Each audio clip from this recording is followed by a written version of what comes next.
Hello everyone, आज मैं exercise 1.1 को सॉल्व करूंगी। इसमें पहला क्वेश्चन कहता है कि निम्नलिखित में कौन से समुच्चय है, अपने उत्तर का औचित्य बताइए। यानी जो समुच्चय है उसका हमें उत्तर का औचित्य बताना है। जैसे पहला कह रहा है कि जे अक्षर से प्रारंभ होने वाले वर्ष के सभी महीनों का संग्रह। तो ये जो है ये हमारा समुच्चय है। कैसे है, तो जे से चूंकि प्रारंभ होने वाला हम लोग जानते हैं कि जे से प्रारंभ होने वाला कौन कौन महीना है, इसे हम लिख सकते हैं। ये पहला का हमारा पहला क्वेश्चन है, तो इसे हम लिख सकते हैं। ये हमारा हो गया जनवरी। इसके बाद जे से हमारा होता है जून और इसके बाद होता है जुलाई। तो इसको हम कहेंगे कि समुच्चय है। कैसे है, तो चूंकि यह जो है निश्चित है कि जनवरी होता है, जून होता है, जुलाई होता है। सुपरिभाषित भी है सेट थ्योरी के फार्मूला से, सेट के फार्मूला से हम लोग जानते हैं। लेकिन दूसरा कहता है क्वेश्चन कि भारत के 10 सबसे अधिक प्रतिभाशाली लेखकों का संग्रह। तो चूंकि प्रतिभाशाली लेखकों का संग्रह जो कह रहा है, तो इसका कोई पैमाना है नहीं, इसलिए इसे हम कहेंगे कि यह जो है समुच्चय नहीं है। फिर कह रहा है विश्व के सर्वश्रेष्ठ 11 बल्लेबाजों का संग्रह। तो ये भी हमारा समुच्चय नहीं है, इसलिए कि सर्वश्रेष्ठ बल्लेबाज यहाँ पर कोई ऐसा कुछ पैमाना दिया नहीं गया है जिसके अनुसार हम कह सकते हैं कि यह जो है यह जो समुच्चय है। तीसरा कहता है, तीसरा हो गया। चौथा कहता है कि आपकी कक्षा के सभी बालकों का संग्रह। तो देखिए, आपकी कक्षा यानी मान लीजिए कि 11th में हम लोग पढ़ रहे हैं, तो यहाँ सभी बालकों का संग्रह। तो ये सुनिश्चित है कि उसमें जितना एडमिटेड बॉय है, जितना नामांकित छात्र है, वह सभी, तो सभी बालकों का संग्रह। तो ये हमारा समुच्चय है। यानी क्वेश्चन 4 हमारा समुच्चय है। 2, 3 हमारा समुच्चय नहीं है, तो 2 को लिखेंगे नहीं है। 2 को लिखेंगे समुच्चय हमारा नहीं है। 3 भी हमारा नहीं है और 4 हमारा समुच्चय है। क्यों है, तो चूंकि वह विद्यार्थी हमारे कक्षा का टोटल विद्यार्थी वहां पूछ रहा है, तो वह जो है निश्चित है हमारा, तो इसे हम कहेंगे कि समुच्चय है क्वेश्चन 4। अब 5वां कहता है कि 100 से कम सभी प्राकृत संख्याओं का संग्रह। तो ये भी हमारा समुच्चय है। कैसे, तो 100 से कम कह रहा है, तो 100 से कम जो हम चलेंगे, मान लेते हैं कि ये सेट हमारा ये है, तो 100 से कम तक हम कर सकते हैं। 1, 2, 3 और गिनते गिनते हम लोग कहाँ तक जाएंगे, लास्ट हमारा जो है यह 99 तक जाएगा। 100 से कम प्राकृत संख्या हमारा 99 तक है। तो यह जो है हम काउंटिंग कर सकते हैं, गिन सकते हैं, यह श्योर है, निश्चित है, इसलिए इसे हम कहेंगे कि यह हमारा समुच्चय है। इसके बाद ये छठा कहता है कि लेखक प्रेमचंद द्वारा लिखित उपन्यासों का संग्रह। तो प्रेमचंद जितना उपन्यास लिखे हैं यह भी निश्चित है, तो इसे हम कहेंगे कि यह जो है हमारा समुच्चय है। 7 कहता है सभी समपूर्णांकों का संग्रह। तो जितना भी समपूर्णांक है टोटल, हम लोग इन्फिनिटी तक जाएंगे, तो यह भी हमारा समुच्चय है। इसको भी हम कहेंगे कि समुच्चय है। यानी हमारा 6 भी हमारा समुच्चय हो गया और 7 भी समुच्चय हो गया। यानी 6 को भी हम कहेंगे समुच्चय है और 7 भी हमारा समुच्चय है। कैसे है समझा दिए। अब 8वां का क्या कहता है। 8वां कहता है कि इस अध्याय में आने वाले प्रश्नों का संग्रह। तो इस अध्याय में जितना प्रश्न आ रहे हैं, सब क्लियर है कि कितना प्रश्न आ रहा है, कि सबके नजर में यह निश्चित भी है कि कितना है, तो इसको हम कहेंगे कि यह जो है हमारा समुच्चय है। और 9वां कह रहा है कि विश्व के सबसे अधिक खतरनाक जानवरों का संग्रह। तो फिर यह जो है सबसे अधिक खतरनाक जानवर का कोई मापदंड नहीं है, इसलिए इसे हम कहेंगे कि समुच्चय नहीं है। तो 8वां हमारा हो गया कि समुच्चय है और 9वां नहीं है। ये 8वां को हम कहेंगे है समुच्चय है और 9वां नहीं है। क्वेश्चन दूसरा कह रहा है, दूसरा कहता है कि मान लीजिए ए बराबर, किताब में देखिए ए बराबर है, ये एनसीईआरटी बुक है, किताब आप लोग सामने रखें। ए बराबर 1, 2, 3, 4, 5, 6 तक दिया है। इसमें 6 मेंबर दिया, 6 अवयव दिया, 6 सदस्य दिया है। रिक्त स्थानों में उपयुक्त चिन्ह, उपयुक्त प्रतीक जो है हमारा बिलोंग्स टू अथवा नॉट बिलोंग्स टू भरिए कह रहा है। तो कह रहा है 5 इसमें है कि नहीं, तो 5 चूंकि यहाँ देख रहे हैं तो यहाँ 5 होगा, बिलोंग्स टू का चिन्ह यहाँ होगा। 8 इसमें नहीं है, तो इज नॉट बिलोंग्स टू, यानी ऐसे हम लिख सकते हैं। ये दूसरा का पहला, यानी हम इसे लिख सकते हैं कि 5 बिलोंग्स टू ए, लेकिन हमारा 8 जो है 8 उसमें नहीं है, इसलिए हम लिखेंगे 8 इज नॉट बिलोंग्स टू ए। इसी तरह होगा 0 इसमें नहीं है तो यहाँ पर इज नॉट बिलोंग्स टू लिखेंगे। चौथा क्वेश्चन 4 यहाँ पर है तो कहेंगे कि 4 बिलोंग्स टू ए, यानी 0 को इज नॉट बिलोंग्स कहेंगे, 0 इज नॉट बिलोंग्स टू ए, लेकिन चौथा कहता है, चौथा में है 4 बिलोंग्स टू, तो 4 को लिखेंगे 4 बिलोंग्स टू ए। इसी तरह पांचवा भी होगा 2 बिलोंग्स टू 2 है तो यहाँ बिलोंग्स टू चिन्ह भराएगा, और 10 तो यहाँ पर 10 इसमें नहीं है, ए में हमारा 10 नहीं है तो यहाँ लिखेंगे कि 10 इज नॉट बिलोंग्स टू ए। तो ये क्वेश्चन 2 हमारा हो गया। क्वेश्चन 3 देखिए, कहता है निम्नलिखित समुच्चयों को रोस्टर रूप में लिखिए। अब समुच्चय निर्माण, समुच्चय विधि बताएं कि 2 विधि से हम लोग समुच्चय को व्यक्त करते हैं, तो इसे रोस्टर रूप में लिखिए। रोस्टर रूप या सारणी रूप एक ही होता है। तो पहला कहता है कि ए सच दैट एक्स एक पूर्णांक है। इस क्वेश्चन को लिखते हैं, किताब सामने आप लोग रखें। क्वेश्चन कहता है, तो क्वेश्चन तीसरा का है, पहला ये ए बराबर दिया है एक्स सच दैट एक्स एक पूर्णांक है, एक्स एक पूर्णांक है, और -3 less than x less than 7। अब ये रोस्टर रूप में यानी सारणी रूप में लिखना है, और ये समुच्चय निर्माण रूप में दिया है। तो सारणी रूप में कैसे लिखेंगे, चूंकि यह कह रहा है कि एक्स एक पूर्णांक है और इसका वैल्यू जो है -3 से 7 के बीच है, तो इसे हम लिखेंगे ऐसे, ए बराबर -3 और 7 के बीच, तो आ जाएगा 2 -1 0 1 2 3 4 5 6। तो यही हमारा सारणी रूप हो गया। एक चीज आप लोग ध्यान दीजिएगा, क्योंकि किताब में यहाँ पर दिया है -3 less than x less than 7, और आंसर इसका दिया है, आंसर में -3 दिया है। -3 यहाँ यह तब होता है जब यहाँ लेस देन इक्वल टू होता है। लेस देन और इक्वल टू यहाँ चिन्ह है नहीं, यहाँ कह रहा है कि -3 छोटा है एक्स से, तो इस केस में हमारा -2 से आंसर होगा, और किताब में दिया है -3 से, तो -3 तब होता है जब यहाँ लेस देन इक्वल टू होता है। अब क्वेश्चन 2 है किताब में, आप लोग देखे सामने, किताब सामने हमेशा देखिए। क्वेश्चन 2 कहता है कि b बराबर एक्स सच दैट एक्स संख्या 6 से कम एक प्राकृत संख्या है। तो 6 से कम कह रहा है, तो हम इसे ऐसे लिख सकते हैं, b सच दैट, ये हम 6 से कम, तो 1 2 3 4 5, ये हमारा समुच्चय का चिन्ह है, तो हम इसे सारणी रूप में ऐसे लिखेंगे।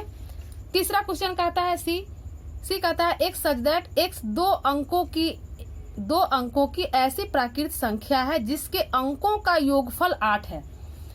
अंकों का योगफल 8, हमें इस बात को ध्यान देना पड़ेगा कि हम 2 अंक का संख्या लेंगे, लेकिन अंकों का योगफल हमेशा 8 होना चाहिए।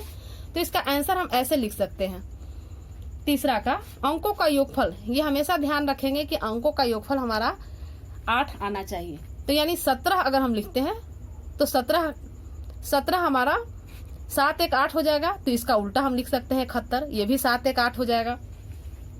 दूसरा, अगर 26 लिखें तो 6 2 8 हो जाएगा, तो इसका उल्टा भी लिख दे 26 का, यानी 62, तो ये भी 6 2 8।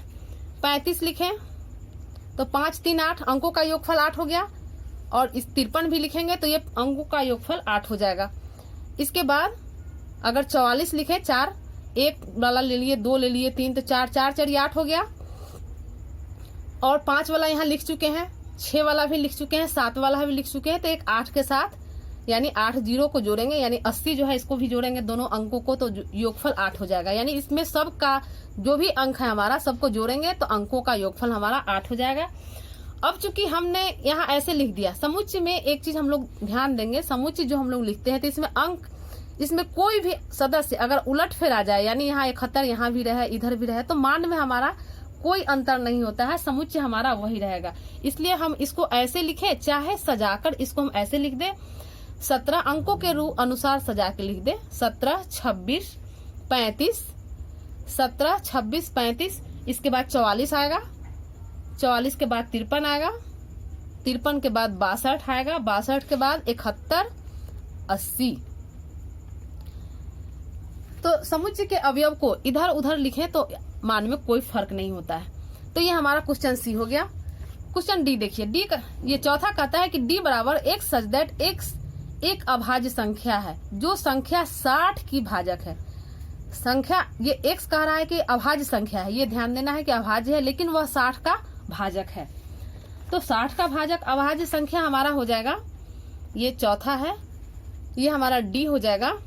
डी दिए हुए है तो 60 का भाजक अभाज्य हो जाएगा 2 60 का भाजक है और 2 अभाज्य है, 3 भी 60 का भाजक है लेकिन अभाज्य है, और 5 भी 60 का भाजक है लेकिन अभाज्य है। इसके बाद 6 आएगा 60 का भाजक, लेकिन वह जो है भाज्य संख्या हो जाएगा, इसलिए वह नहीं होगा। सिर्फ इसका आंसर 2 3 5 हो जाएगा।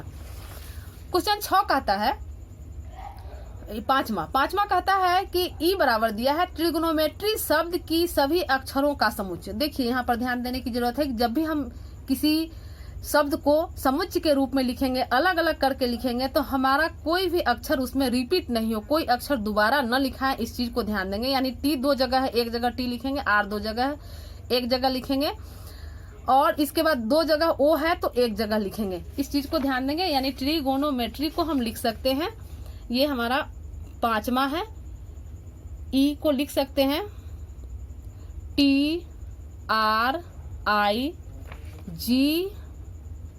ट्रीगो होता है तो GONO होता है तो N लिखेंगे, O नहीं लिखेंगे। ट्रिगोनोमेट्री तो नो में O होता है तो O नहीं लिखेंगे, उसके बाद M लिखेंगे।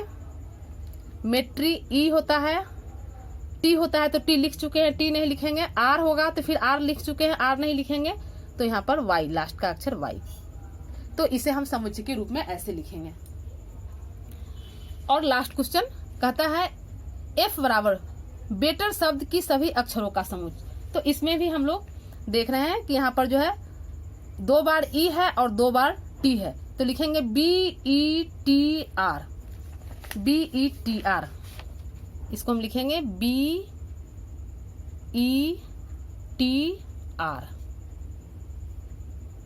ये F है हमारा, और ये क्वेश्चन नंबर 6 है। तो ये हमारा क्वेश्चन नंबर 3 रहा। कैसे लिखा जाता है समुच्चय के रूप में, देखें कोई अक्षर हमारा रिपीट नहीं हो, ये बात ध्यान देंगे। अब क्वेश्चन नंबर 4 देखिए। अब इसमें पहले था कि रोस्टर रूप में दिया था, समुच्चय निर्माण रूप में दिया था, रोस्टर रूप में लिखना था। अभी क्या है कि ये जो है समुच्चयों को समुच्चय निर्माण रूप में लिखना है, यानी ये दे दिया है और हमें अब समुच्चय निर्माण रूप में लिखना है। क्वेश्चन को सामने रखिए, इधर इस किताब को हम साइड रखते हैं, साइड से देख रहे हैं। दूसरा क्वेश्चन नंबर 4 है, 4 का पहला, ये हमारा दिया है, ये दिया है 3 6 9 12। तो हमेशा हम ध्यान देंगे समुच्चय निर्माण रूप में लिखने के लिए कि हम किस ढंग से लिखें जिससे सारा अवयव जो है उसको फॉलो करे, वह गुण सारे अवयव में समाहित हो। तो इसे हम ऐसे लिख सकते हैं, इसे अगर हम A मान लें तो A बराबर, यहाँ पर हम क्या देखना है कि सब 3 का गुणज है, 3 6 9 12 3 का गुणज है, लेकिन यह जो है 4 तक 3 का गुणज है, लेकिन यह जो है 4 तक है। तो इसे हम लिख सकते हैं ऐसे, x सच दैट x बराबर 3n, x 3n, n क्या है तो लिख देंगे n बिलोंग इन n, यानी n हमारा प्राकृत संख्या है, 3 में 1 से गुना करेंगे, 3 में 2 से, 3 में 3 से, 3 में 4 से, यानी n हमारा प्राकृत संख्या है। लेकिन ये कहां से कहां तक है तो ऐसे लिख सकते हैं 1 less than x, 1 less than n, n less than 4, less than equal to, यहाँ इक्वल टू दिए, यानी 3 में 1 से गुना करेंगे, 3 2 से करेंगे 6, 3 से करेंगे 9 और 4 से करेंगे 12। तो 1 और 4 को लेते हुए टोटल संख्या हमारा जो है प्राकृत संख्या इसमें आ जा रहा है, तो यही हम लोग ध्यान देंगे। क्वेश्चन 2 कह रहा है, दूसरा क्वेश्चन किताब में देखिए आप लोग, 2 4 8 16 32, इसको भी मान लेते हैं, A चाहे B मान लीजिए, कुछ भी हम कैपिटल लेटर में मानेंगे। ये दिया है 2 4 8 16 32, 2 4 8 16 32, इसे समुच्चय निर्माण रूप में लिखना है। हम यहाँ क्या देख रहे हैं, 2 दूनी 4, 2 पर 2 पावर, 2 तिहाई 6, 2 चौका 8, यानी 2 पर 2 पावर, यहाँ 3 पावर और यहाँ 4 पावर, यहाँ 5 पावर, यानी पावर के रूप में यह बढ़ रहा है। हमेशा इसमें हम एक गुण खोजेंगे कि किस गुण के तहत यह अवयव जो है बढ़ रहा है आगे। तो तो इसे हम ऐसे लिखेंगे समुच्चय निर्माण रूप में कि x सच दैट x बराबर है 2 to the power n, जहां n हमारा बिलोंग कर रहा है n में, n यानी प्राकृत संख्या, याद रखेंगे पीछे बता चुके हैं, ये हमारा प्राकृत संख्या में है। लेकिन n कहां से कहां तक है, तो इसे हम लिख सकते हैं 1 less than equal to n less than equal to, ये जो है 32 कहां तक आता है, 2 पर पावर 2 दूना 4 दूना 8 दूना 16 दूना 32 यानी 5 पावर तक जाता है, तो लेस देन इक्वल टू हम 5 लिखेंगे। तीसरा क्वेश्चन है, क्वेश्चन 3 है 5, 25, 125, 625, 5, 25, 125 और 625। ये भी हम देख रहे हैं कि 5 के पावर के अनुरूप यह बढ़ रहा है। एकदम हम इसमें खोजेंगे कि क्या मतलब किस प्रक्रिया के तहत यह बढ़ रहा है। तो यह पावर 5 के पावर के रूप में यह बढ़ रहा है, तो इसको हम समुच्चय निर्माण के रूप में लिखेंगे x such that x is equal to 5 to the power n। फिर n क्या है, तो यह हमारा नेचुरल नंबर है, प्राकृतिक संख्या है, और कहां से कहां तक n जा रहा है, तो ये 5 पर 50, 25, 50, 125, 50, 625 यानी ये 4 तक जा रहा है। तो लिखेंगे 1 less than n less than equal to sign है, इक्वल टू साइन यहाँ पर ध्यान देंगे, इक्वल टू है यानी 1 को लेते हुए, 1 को सम्मिलित करते हुए, लेस देन इक्वल टू 4। चौथा है 2, 4, 6, चौथा दिया है, इसको d के बराबर मान लेते हैं, 2, 4, 6 लिखकर डॉट डॉट डॉट। एक चीज हम लोग ध्यान देंगे, कोई भी चीज अगर हम विषम संख्या, सम संख्या या किसी भी संख्या को लेंगे तो 3 डॉट देंगे, 3 डॉट, 3 अक्षर, 3 या 4 अक्षर कॉमा के तहत लिख लेंगे और 3 डॉट देकर छोड़ देंगे। क्वेश्चन भी उसी तरह दिया है। तो ये 2, 4, 6 ये हम क्या देख रहे हैं कि यह जो है सम संख्या है, सम प्राकृत संख्या इसे हम कह सकते हैं। तो इसे हम लिख देंगे ऐसे समुच्चय निर्माण रूप में कि x सच दैट x सम प्राकृत संख्या है, सम प्राकृत संख्या है। पांचवा है, पांचवा कह रहा है 1, 4, 9, ये दिया है 1, 4, 9, ये क्वेश्चन है, क्वेश्चन देख लें आप लोग, 1, 4, 9, इसके बाद लास्ट में 100 दिया है। अब हम इसे ध्यान देंगे, इसमें निरीक्षण करेंगे कि आखिर यह किस प्रक्रिया के तहत यह बढ़ रहा है। तो यहाँ देख रहे हैं कि यह 1 का स्क्वायर है, यहाँ 2 का स्क्वायर, यहाँ 3 का स्क्वायर, इसी तरह बीच में आएगा 4 स्क्वायर, 5 स्क्वायर, यानी यहाँ 10 स्क्वायर तक यह जा रहा है। तो इसे हम कैसे लिखेंगे समुच्चय निर्माण में, तो इसे हम ऐसे लिखेंगे x सच दैट x बराबर है n स्क्वायर, और n क्या है, तो फिर वही n हमारा नेचुरल नंबर है यानी प्राकृतिक संख्या है, और n कहां से कहां तक जा रहा है, तो n हमारा 1 से लेकर 10 तक जा रहा है, यानी 1 less than equal to n less than equal to 10। देखिए इसको हम ऐसे भी लिख सकते हैं, अगर ऐसे नहीं तो इसको हम दूसरा तरीका ऐसे भी लिख सकते हैं शॉर्टकट में कि x बराबर x सच दैट, ये सच दैट x बराबर n स्क्वायर तो लिखेंगे ही, और x हमारा n जो है हमारा बिलोंग कर रहा है n में, और हम ऐसे लिख सकते हैं n less than equal to यहाँ 11, यानी 11 से छोटा, तो 11 से छोटा 10 तक, और नेचुरल नंबर तो 10 तक हमारा 1 से 10 आ जाएगा। तो हम ऐसे इस रूप में भी लिखा जा सकता है, और ये लिखिए तो ज्यादा अच्छा।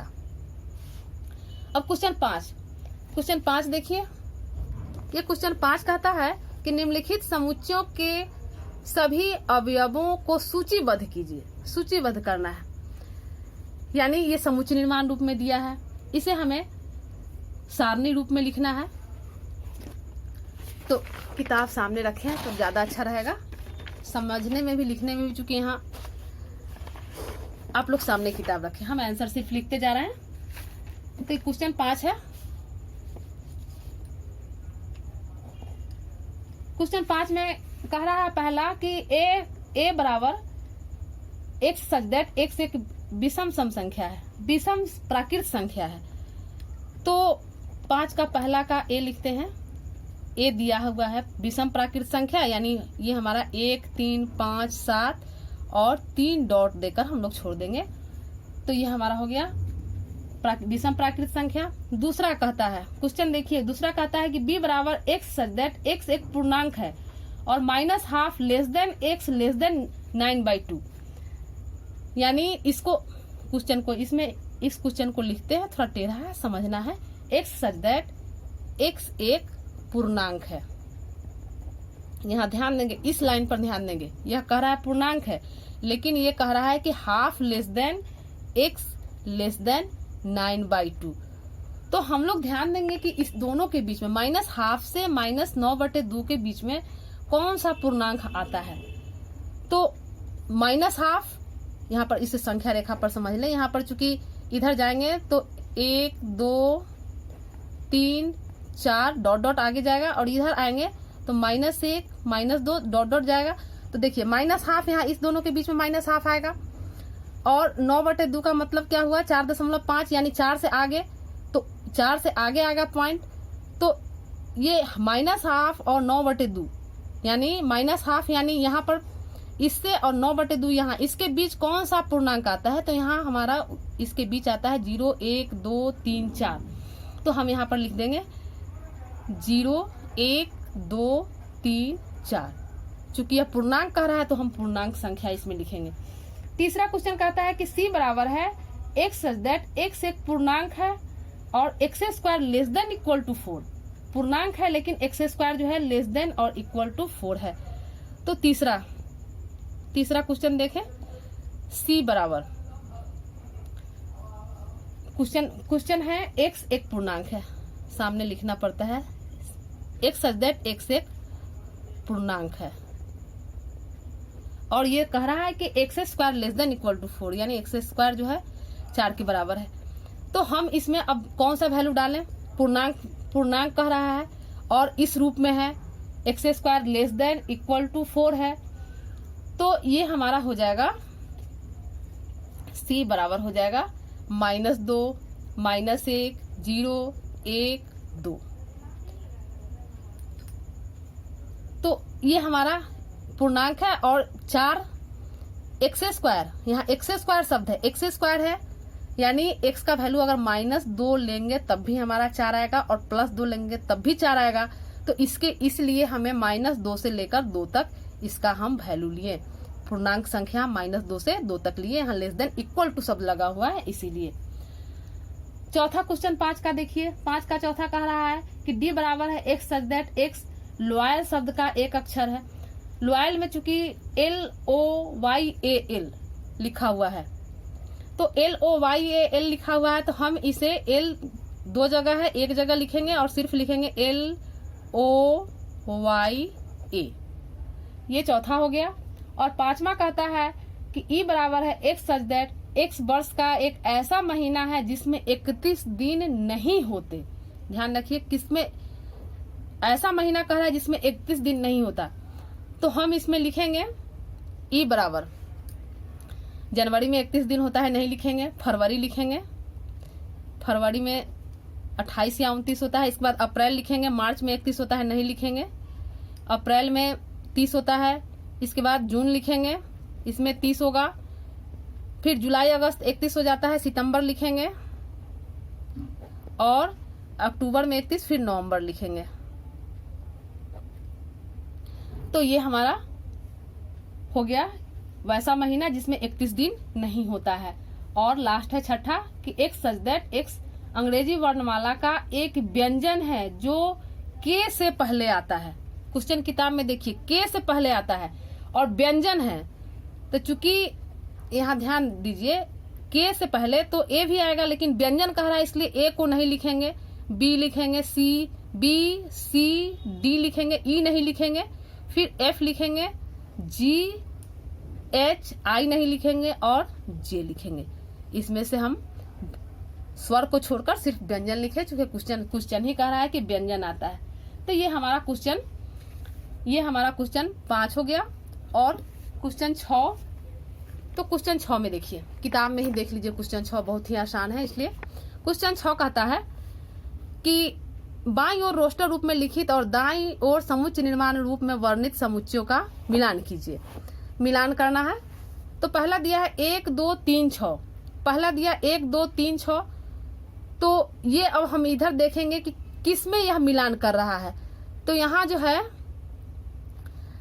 1 2 3 6 ये नहीं होगा। अभाज्य संख्या 6 का भाजक कह रहा है, तो यहाँ 6 अभाज्य नहीं है। तो ये सी, यहाँ पर सी में देखिए एक सच दैट x एक प्राकृत संख्या है और 6 की भाजक है। प्राकृत संख्या है सब, लेकिन यह सब 6 का भाजक है, तो ये हमारा 1 का सी होगा। दूसरा कहता है 2 3।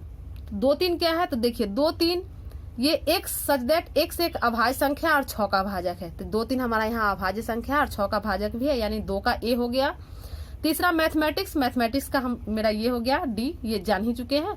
और चौथा 1 3 5 7 9, तो ये क्या है, 10 से कम विषम प्राकृत संख्या है। यहाँ पर एक सच दैट x संख्या 10 से कम एक विषम प्राकृत संख्या है।